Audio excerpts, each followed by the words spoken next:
get started here soon.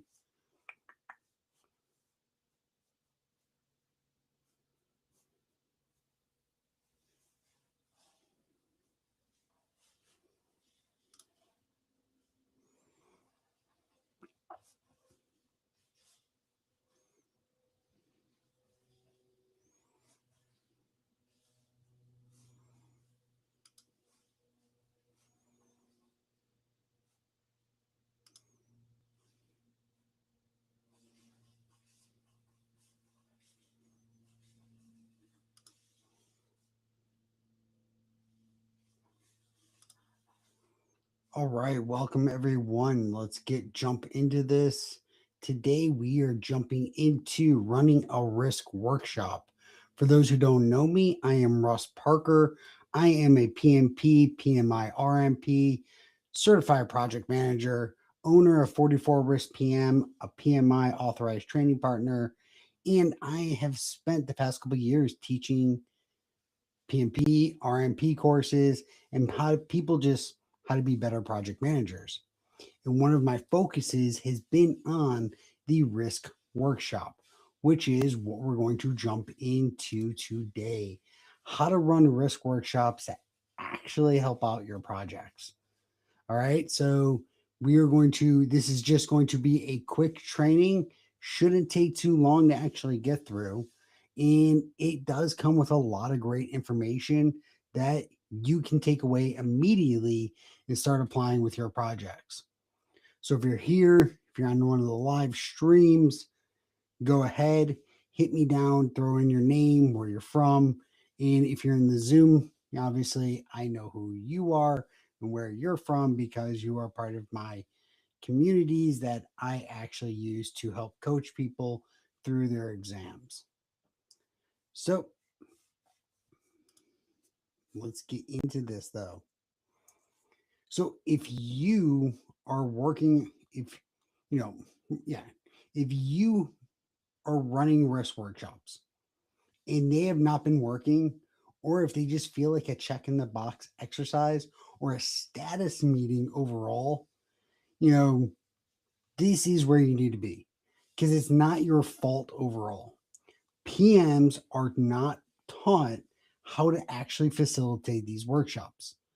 The PMBOK mentions them, certification courses reference them, but almost nobody actually teaches how to actually run one, not how to facilitate them either, not how to get a room full of stakeholders to surface the risks that they've been quietly sitting on. So, you know, you need to understand how to do these because what you do in those 30 minutes and after it ends, it's more than just, it's not just a theory. It is the way that you actually start your projects off with on the right foot when it comes to risk management. And today I'm going to give you some turn by turn directions on how you can actually do that. Here's what I know about you. You already believe that risk management matters. You're here. You're on one of these platforms. You're here listening to what I have to say.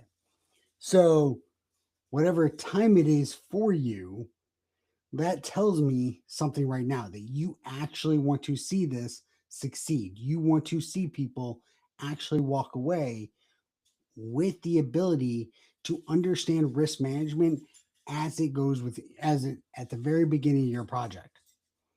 So maybe you've been a PM trying to explain to your sponsor why something like this actually matters. You know, maybe you try to explain to your boss. Well, that is what I want to show you today is how you can make these actually work and then give you some information that you can actually use to present to them and hopefully get them on board to start letting you run these workshops before. So this training is going to be for you, you know, if you are a PMP or if you are certified in any way of a project manager. It doesn't mean you have to be on your way to being a risk manager. risk manager, one of my jobs as a RMP is to teach, coach, and mentor project managers in risk management capabilities.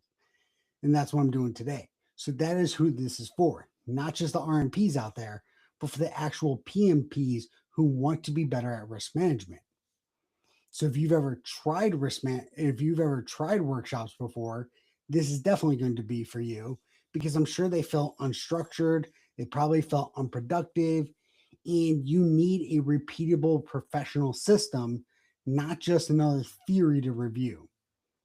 So if that's you overall, what I'm about to share for you is going to be fundamentally different and it's going to help you with your projects in running these in the future.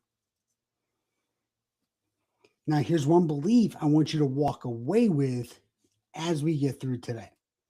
A properly structured risk workshop is the single most powerful thing that you can do for your projects. It's not the risk matrix, it's not the risk register on its own. It's the workshop, the actual structured session that populates the actual risk register, especially when it's done right. And let me show you exactly why and more importantly, how. So again, who am I? Quick bit. So you know who you're learning from today. Russ Parker, PMP, RMP, ACP. I am the owner of 44 Risk PM. I facilitated risk workshops. I've done this across multiple industries in the military and within the civilian world. And most important, you know, my credentials in my eyes are focused on making life simpler for you all, giving you a system that you can actually work with and you can use in your projects. I like to tell people my whole mission is to teach, coach, and mentor new and aspiring project managers, project risk managers, and project leaders. So, my whole focus here is to make sure that you have the tools you need to be a better project manager in the risk management space. And if you stick around till the end, I do have a free gift. I'm going to give you my planning checklist that you can use, in the future from when you want to use this. I will give you a QR code at the end of this. So let me tell you about a project that changed everything for me. This is a failure moment for me. So some of you may have heard this before because I failed deeply early in my Marine Corps career. I was tasked with running a range as an exercise, pre-deployment stuff that we had to do. Wasn't my first time doing it. I was confident. I was busy. So I didn't have time to plan. And because I didn't have time to plan, I took my buddy's order from when he did it a couple months earlier, took his plan, did a control F replace, took his name, replaced it with my name, took his unit, replaced it with my unit, really didn't do any of the work. Well, ends up, long story short, I got called into the lieutenant colonel's office. I took what we would call a nice talking to about how my order did not match the environment. And he specifically called out the risk management side, mostly because everything in my risk management piece of that order was talking about heat mitigation, what we're going to do for water, how we're going to have ice chests.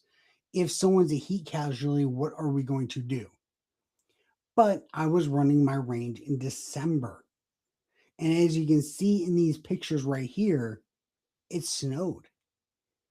It snowed in December in North Carolina. This was not something I looked at, not something I thought about. I really didn't think about much. I just copied somebody else's plan. Well, I know we all can, that's all something we've all done. Copied someone else's plan, rolled with it, and just hope nothing happens. In turn, for me, something did happen. And the funny thing was, I was from Ohio. I'm used to seeing snow. I was in North Carolina. I figured it's the South.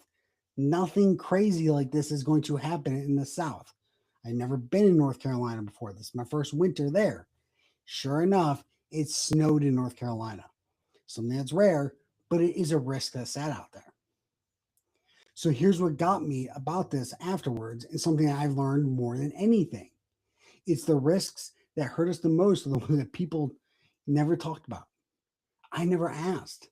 When I look back now and I think about what happened, I could have talked to people. If I would have sat down with my team and said, what are some of the risks? What are some of the things that could have happened to us? One of the things that could have been out there was that it could snow in North Carolina.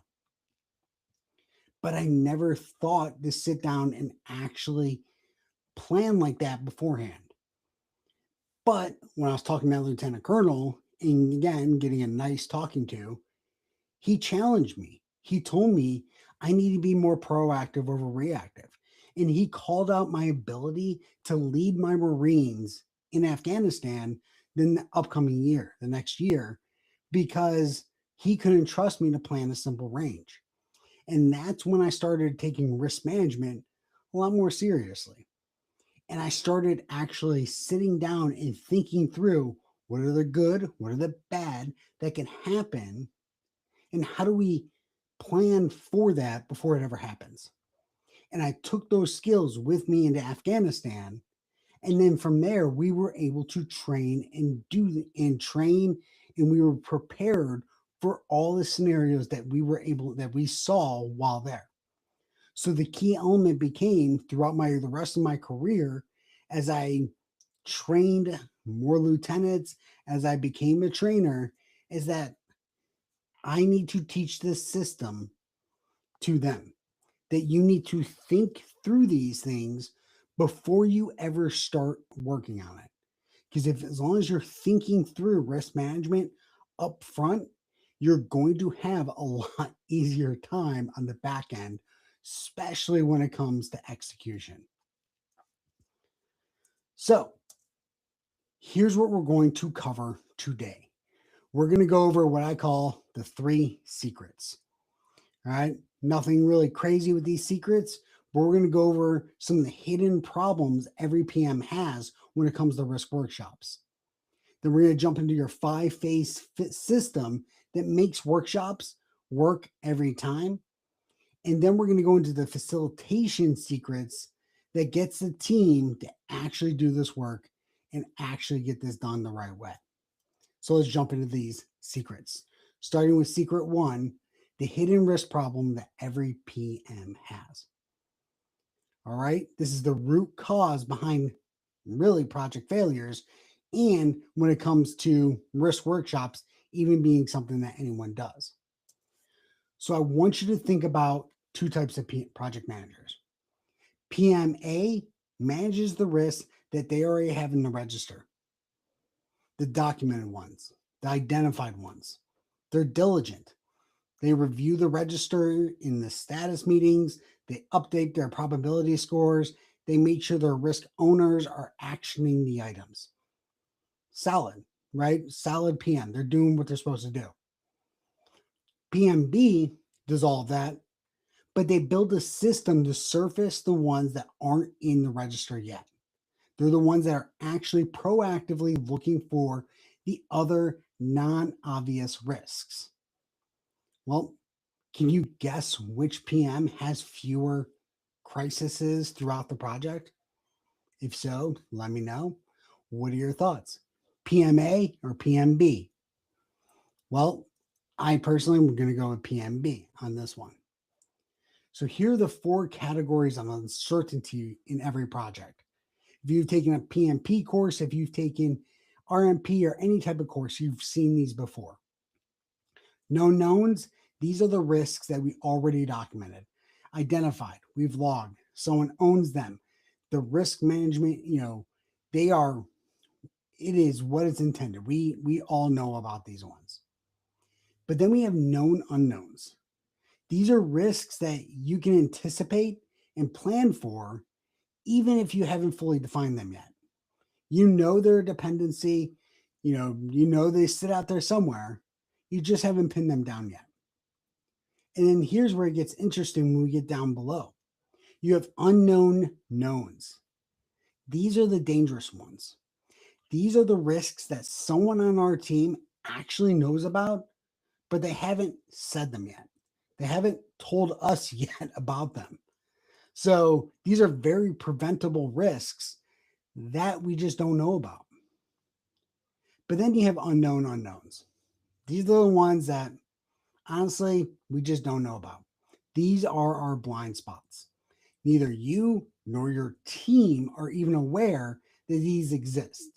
And they only surface when you bring up the right people together in a structured environment, asking the right questions. So, the bottom row, this is why risk workshops are not optional. These are something that we have to do because they are a mechanism that you have for finding the risks that honestly are going to surprise you.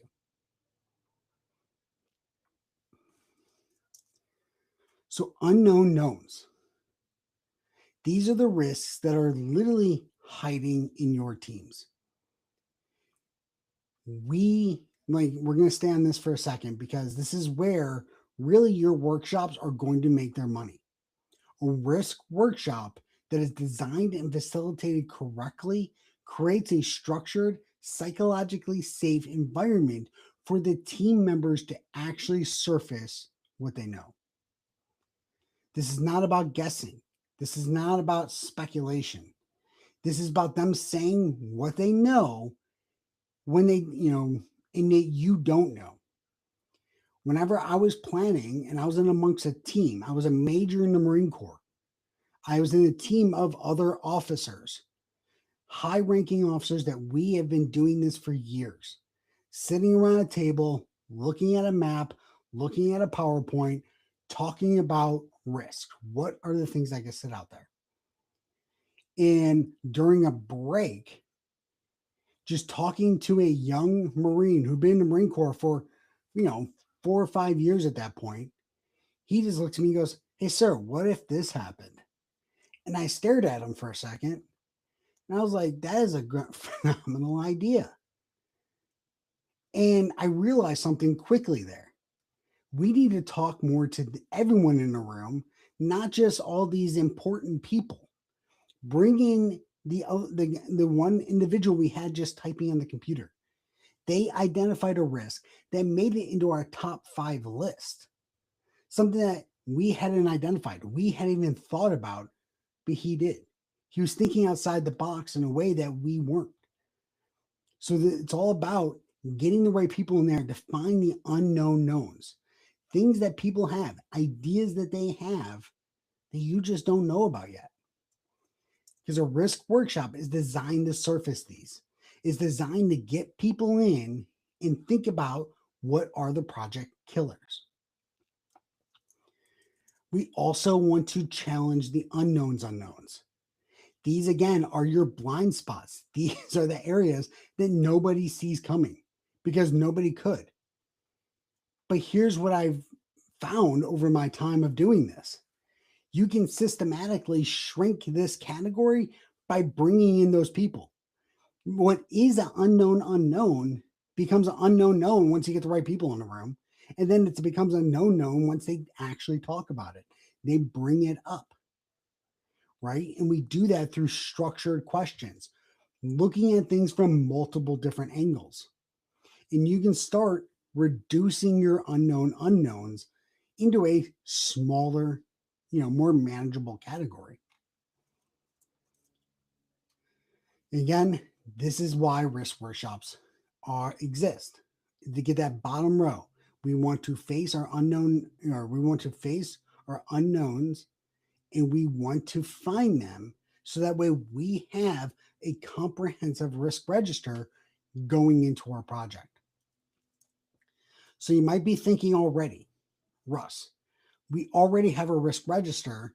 We document everything in the project. Why do we need a formal workshop to actually do all this?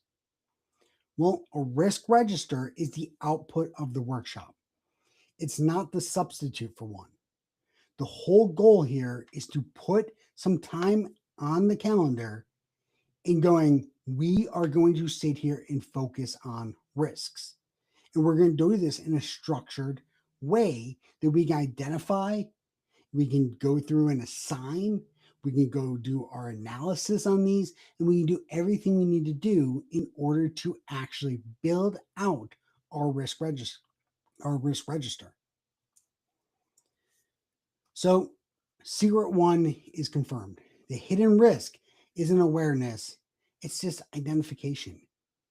We need to make sure that or basically the most experienced PMs out there don't know everything exists.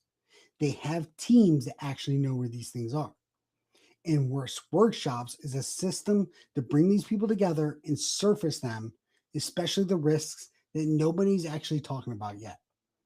And a properly run one is going to look for these different areas and identify those risks. Which brings us into my secret two, the 5-phase system that makes risk workshops work every time. This is the system that I've refined throughout my time, especially as an RMP, and how we're going to actually structure the workshop, how we're going to put this together and run this step by step from the very first session when we get this done. First thing I want to address is the myth of the natural facilitator. All right. The first time I had to get up in front of people and facilitate a meeting, I was like 25 years old. And I'll tell you right now, I sucked at it. All right. Even to this day, I still get anxious. I still get like really spun up. Right now, I get spun up, but I know how to get up in front of people and talk and facilitate. So, this is something that only really comes with experience. Every great workshop facilitator I know, including me, feels, like I said, anxious. What changes over time isn't just confidence, it's the system, developing a way to actually work through sequentially to actually get to an end state that you need to be at. And it's repeatable. So every time you walk in, you know exactly what you need to actually get done. So again, it's repeatable, it makes it natural for you to work through this. And this is what it looks like. It's not that complicated. And what we're going to do is we're going to work through each one of these areas. So phase one, plan. You need to plan how you're going to do this. And the best way you do that in the document that you're supposed to plan everything is your risk management plan. Before you do anything, you need to build a solid risk management plan. This document defines the purpose of the workshop, the scope, what you're identifying, what the risk rating scale, and who owns the role. They focus on why does it matter? Because when those 10 people walk into a room and they don't have aligned definitions, half the conversation is going to be about what counts as a high risk. Well, why is your risk more important than mine? So you end up burning the first 30 minutes, hour, 2 hours trying to get everyone on the same page. Whereas if you have a risk management plan documented, established, signed off by your sponsor for the actual project, you're set up. Everyone knows the rules going into it. Next, you have to prepare. This is phase two.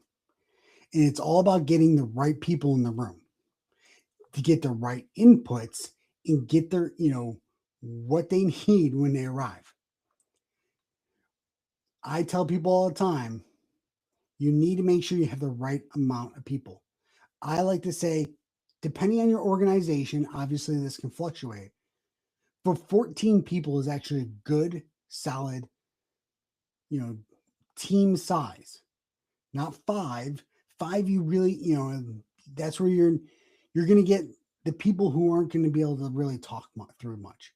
When you get about 14 people in a room, at that point, you've actually got a good mix of individuals to actually debate and start finding, again, those unknowns that sit out there. But you can't bring 30 people in the room. You're going to reach a level where you just have too many people, too many ideas, too many people are arguing, and you're not going to get anywhere. Which is why I say 14 is a good space, because it's enough to where cross-functional teams can talk, you can work things out, but at the same time you can break up into groups of 7 for any kind of breakouts, or getting people focused on specific areas. One of the things you want to make sure when you get the right people, you give them the right inputs. So they have things like your work breakdown structure, your risk breakdown structure, things that you would have had in your risk management plan. You need to bring historical documentation, assumptions, constraint documentation, and you need to make sure that you explicitly tell them to come prepared with some ideas of risks around the project. The more they know before they walk into that room, the more you're going to get as output when everyone walks out. Then we need to make sure we structure the actual workshop. And we do this through agendas. Now, don't know about your organization. So many organizations that I work with, or I've seen and I've talked to, they don't have agendas for meetings. And they just kind of go willy-nilly and just kind of hope everything works out at the end. This is not something you want to do. This is a risk workshop. A workshop means you have to have time blocks. Think specific times that you're going to work on specific areas. The agenda sets the stage of how you're going to work through however long you break these down. Whether it be a 1-day workshop, if it's a 3-day, a week long, or multi-week, having an agenda keeps people on task and keeps them focused on what they're doing. Time boxing is an amazing, resource, especially when it comes to workshops like this. Getting people in the space for the next 45 minutes, we're going to do nothing but brainstorming. We're going to throw things up on the wall. Then we're going to spend the next hour refining that. Then we're going to spend the next hour listing the areas out. However you want to do it, but I'm just saying is put together a solid schedule and then stick to it. Then we have phase 4. This is the identification session itself. In this right here are the ways that you actually find the risks. I've listed 3 here. These are 3 of the most popular ones. First is brainstorming. I like to call it structured brainstorming. Why? Because you don't want people going again willy-nilly and doing their own thing. You want people to walk in and you want them to specifically focus on the tasks on hand. Brainstorming is a great task up front. It is not the end all be all. Small team, small project, brainstorming will work. But then we have other techniques. Assumption analysis. This right here, phenomenal tool. Work systematically through your assumptions that you have baked into that project. We assumed a vendor can deliver by Q3. All right, what if they don't? That's a risk. So it's very easy to use your assumptions.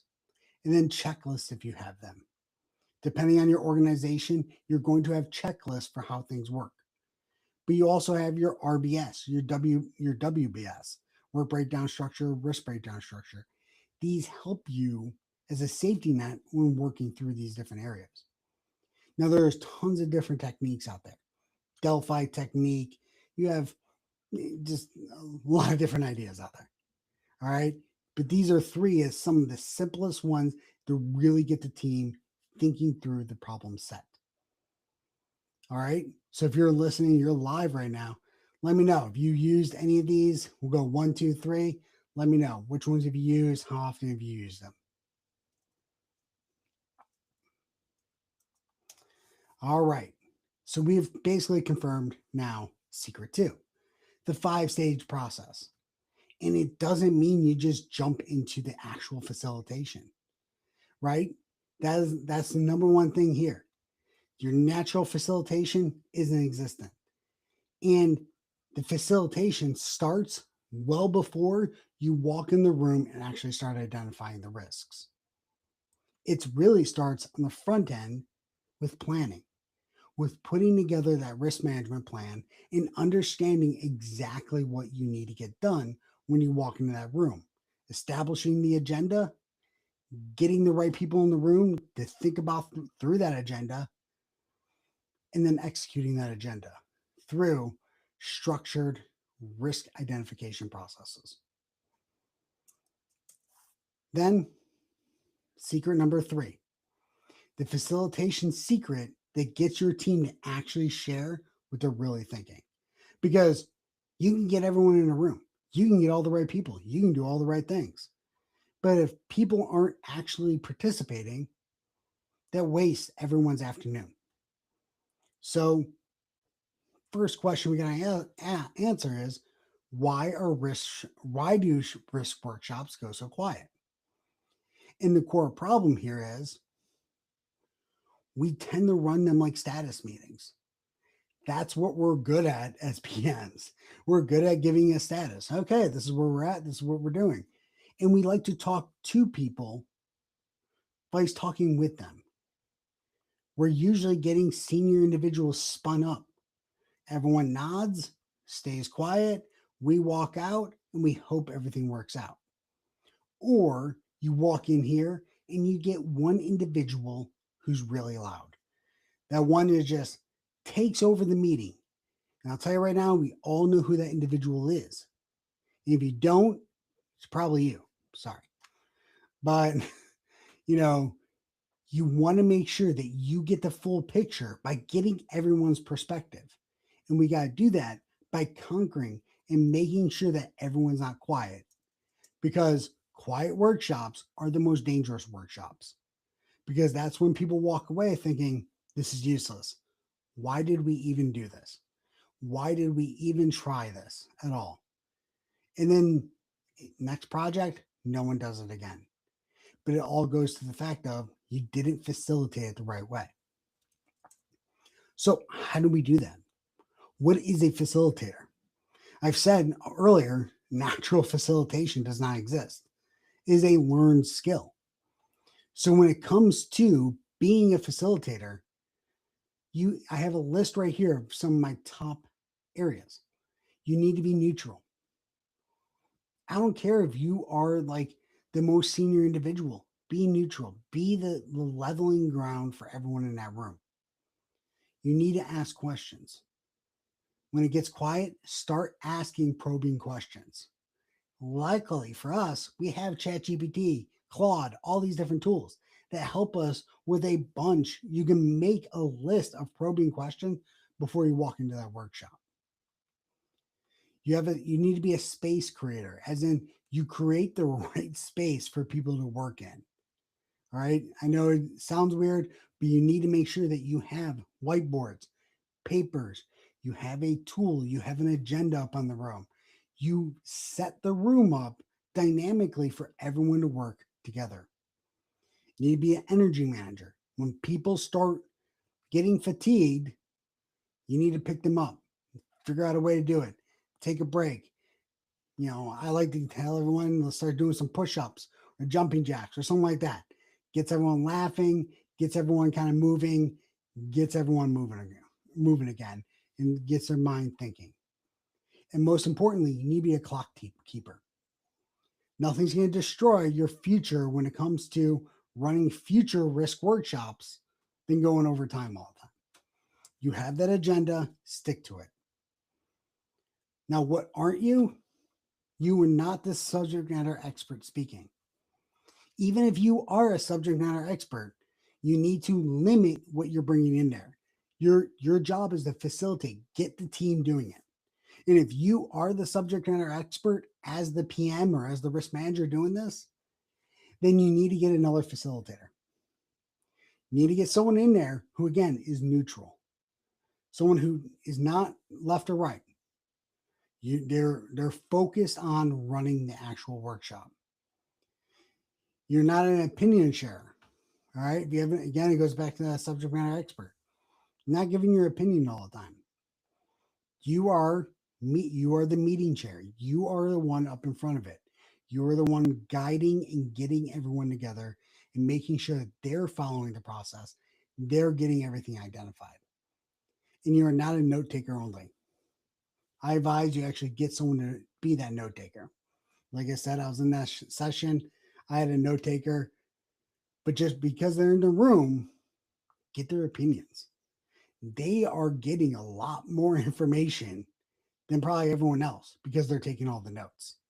So they're digesting a lot more information and probably have some good insights. But have a dedicated note taker, someone who actually can focus on that role, because no one's going to remember what John said on day one, on day three, when you're working through a problem set. So these are exactly what the facilitators need to be. Facilitators need to be neutral, someone that's leading the team, not someone who's trying to be the subject matter expert and drive the conversation. Now, how do you unlock the quiet voices in the room? So now you are the facilitator, you're the quiet professional, but how do you get your team that's quiet actually surfacing risks? Well, number one thing I always tell people, get the quiet people talking. If you're in a brainstorming session and one individual that you notice, because all you're doing is watching the room, is not doing anything, ask them, sit down next to them. Hey, what are your thoughts? What are you thinking about? You don't have to call them out in front of the whole room, but you want to make sure that you get their thoughts, because they're probably sitting there thinking they have an idea, but they're the junior guy in the room. Or maybe they're just not willing to throw it out there because they think they're going to be laughed at. So go have a little quick one-on-one with them on a break or during the facilitation time.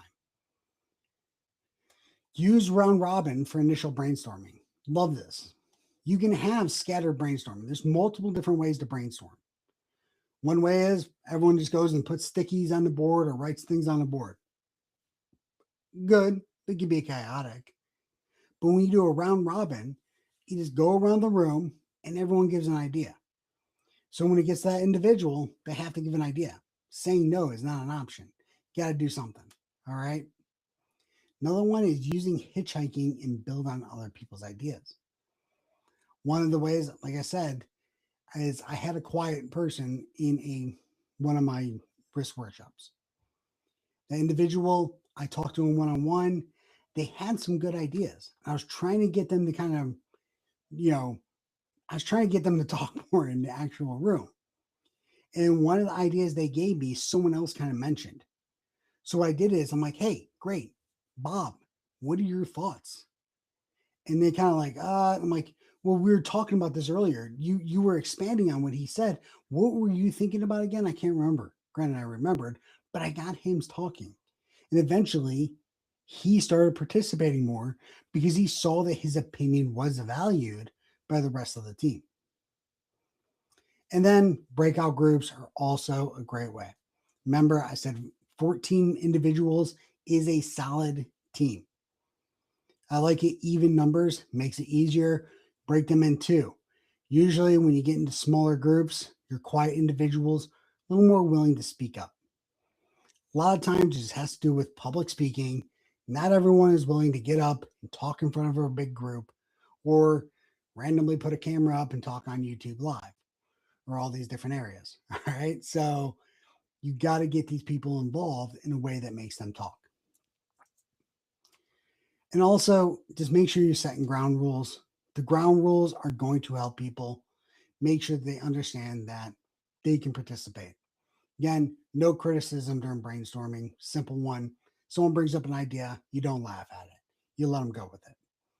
All ideas are welcome. Goes in that no criticism piece. Build, don't block. I like that one. Someone has an idea, you don't block the idea, you build upon it. So if someone says, we have a risk that could be this building could fall. Okay, let's build upon this. Why was it falling? Well, it could be because of tornado. We are in a high tornado area. Okay, so the risk of tornadoes, so something like that. All right, bad example, but you get the high point.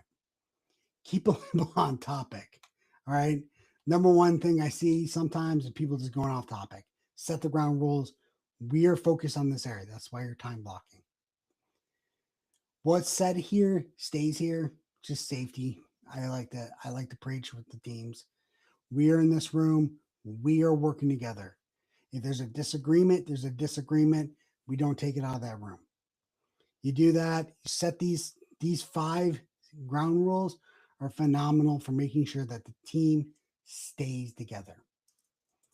And again, the hitchhiking technique. Love this.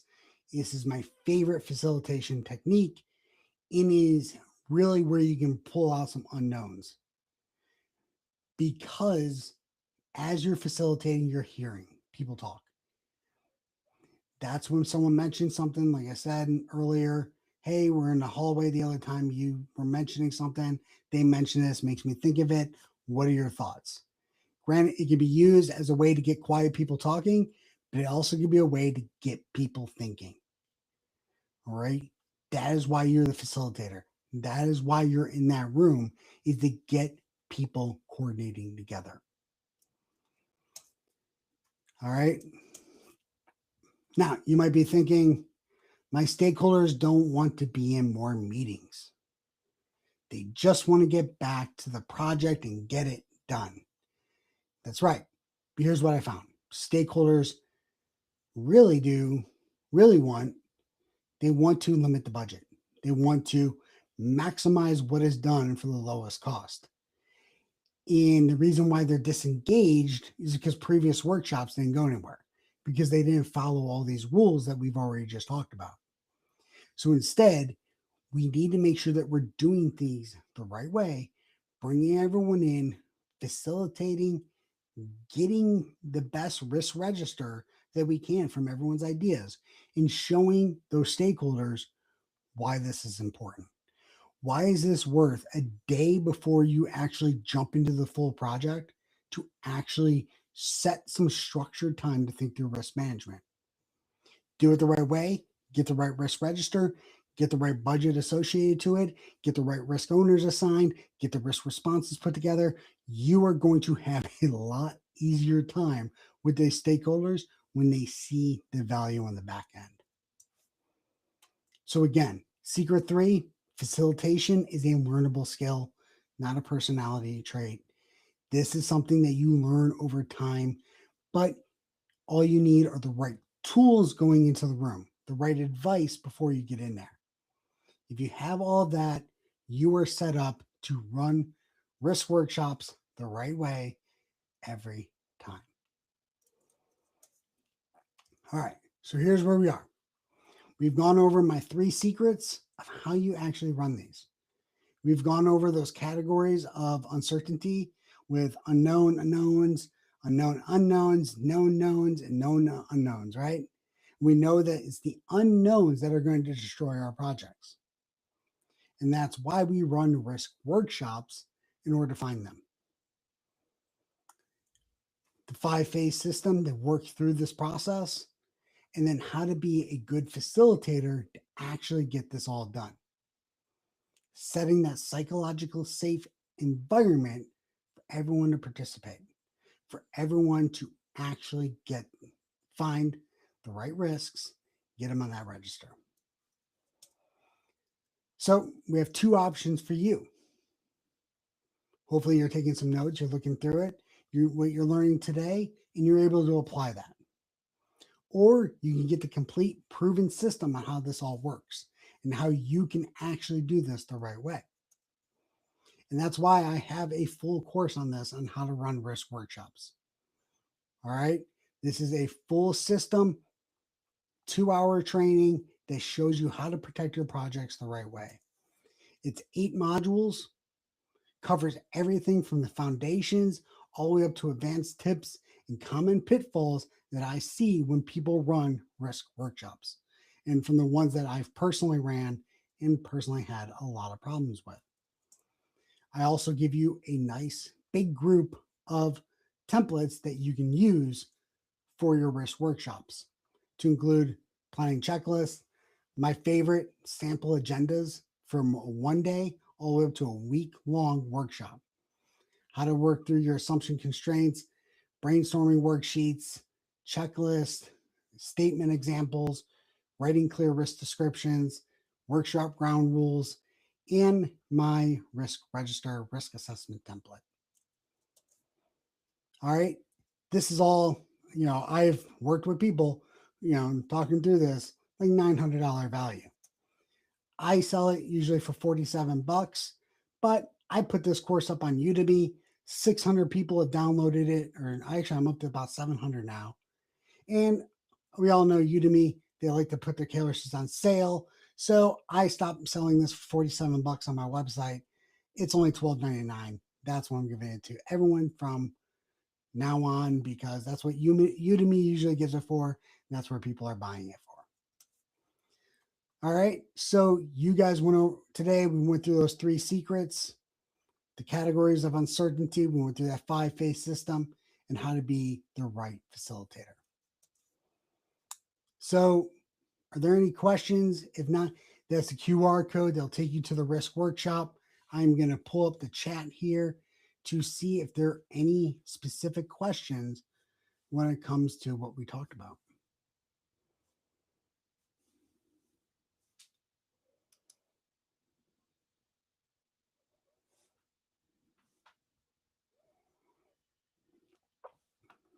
All right. Yes. All right. Yep. If you're in the Zoom call, yeah, we will stop this afterwards. We will have time to answer your questions. So don't worry about that piece. Awesome. All right. So what I'm going to do here is cut over to here. Oop. Can you still see me? Yep. All right. So for those who stuck around to the end, what I am going to do is the free download I promised you. I'm going to put that in the chat.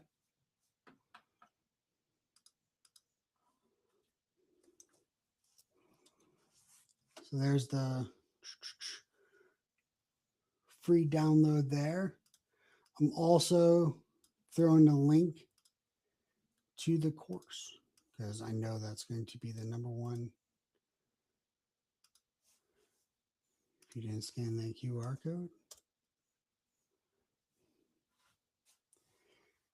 And then last, I do have a community free where you can pick up this course and you can pick up all my templates, all the information that I do have out there outside of just the risk workshop. Go ahead, grab one of those links, go do what you gotta do. Before we close, make sure you take away what you learned today. Use this in your projects. I'm telling you, risk workshops are the key. You can use AI. AI is a great tool when it comes to running risk workshops. They give you a lot of information before you even walk into that room. It takes a 5-day workshop, shoots it down to 1 day, because you have a lot better topics as you walk in there. But I'll tell you, there's a lot of unknowns that sit out there that only sit in people's heads. And that's where you're going to get a lot of the creativity when it comes to risk management. So I highly recommend you still work with each other and not rely solely on ChatGPT or Claude or any other system. Yet, we'll see where they're at in a year from now. All right. Hope everyone enjoyed this session. I'm going to jump off here, jump over to my Zoom call for my paid community members who are in the Zoom call so we can have a one-on-one conversation or a little more back and forth conversation on what we talked about. Thank you all. Stay motivated, stay dedicated.